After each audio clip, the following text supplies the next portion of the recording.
டிட்வா புயல் அதைத் தொடர்ந்து பெய்த பலத்த மழையால் சென்னை மற்றும் புறநகர் பகுதிகள் வெள்ள நீரில் தத்தளித்தன. வெள்ள கட்டுப்பாடு குறித்து திமுக அரசின் பெருமிதமான பேச்சுகள், புயல் நீர் மேலாண்மைக்காக செலவிடப்பட்ட ஆயிரக்கணக்கான கோடிகள் தரையில் எந்த விளைவையும் ஏற்படுத்தாமல் அரசின் அப்பட்டமாக தோல்வியை வெளிச்சத்துக்கு கொண்டு வந்தன. டிட்வா புயல் வலுவிழந்தாலும் அதன் தொடர்ச்சியாக தாழ்வு மண்டலம், தாழ்வு பகுதி சென்னையை நீர்த்தேக்கம் போன்ற நிலைமைக்கு தள்ளின. இயல்பு வாழ்க்கை ஸ்தம்பிக்க பள்ளி மற்றும் கல்லூரிகள் மூடப்பட்டன. மீட்பு பணிகளுக்கு படகுகள் தயார் நிலையில் வைக்கப்பட்டிருந்தன. சென்னையில் 4 ஆண்டுகளில் 1144.5 கிலோமீட்டர் நீளமுள்ள வடிகால்களை அமைக்க 5201 கோடி செலவிடப்பட்டிருப்பதாக மாநகராட்சியின் புள்ளி விவரங்கள் தெரிவிக்கின்றன. அதிகாரிகளின் கூற்றுப்படி கடந்த ஆண்டு பருவமழைக்கு பிறகு வெள்ளத்தால் பாதிக்கப்படக்கூடிய 87 இடங்களில் 85 இடங்கள் இப்போது அபாயகரமான ஆபத்து மண்டலத்தில் இல்லை.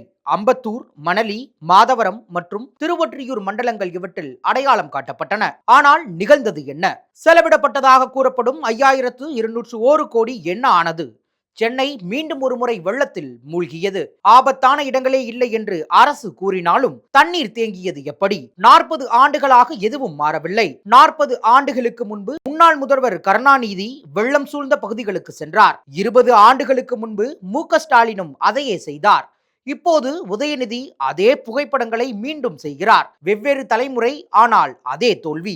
சிங்கார சென்னை என்ற வாக்குறுதி இன்னமும் தொலைவில் இருப்பதை உணர்த்துகிறது. சென்னை வெள்ளம் விதியால் அல்ல, அரசின் தோல்வியால். அதை மக்களும் நகரமும் அனுபவிக்க வேண்டியிருக்கிறது.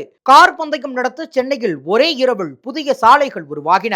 முதல்வரின் தந்தையை கௌரவிக்கும் நினைவு தூணுக்கு ஆயிரக்கணக்கான கோடிகளை செலவிட அரசு தயாராக இருந்தது. ஆனால் வெள்ளத்தை தாங்கும் நகரத்தின் முதுகெலும்பான புயல் நீர் வடிகால்கள் பற்றி அக்கறையும் இல்லை, அவசரமும் காட்டப்படவில்லை. மழை நீரை விட 4000 கோடி எப்படி வேகமாக வடிந்து மாயமானது என்பதுதான் மக்களின் கேள்வி.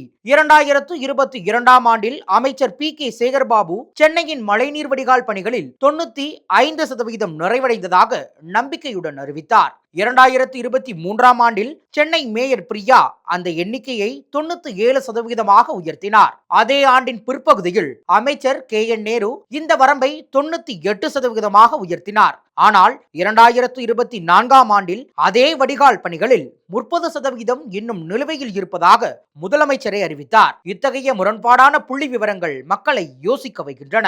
சென்னையை வெள்ளத்திலிருந்து பாதுகாக்க பயன்படுத்தப்பட்ட பணம் மக்கள் நலனுக்காக செலவிடப்பட்டதா, அல்லது ஊழலில் விரிசல்கள் காணாமல் போய்விட்டதாக என்ற ஆழமான சந்தேகத்தை தட்டி எழுப்புகின்றன.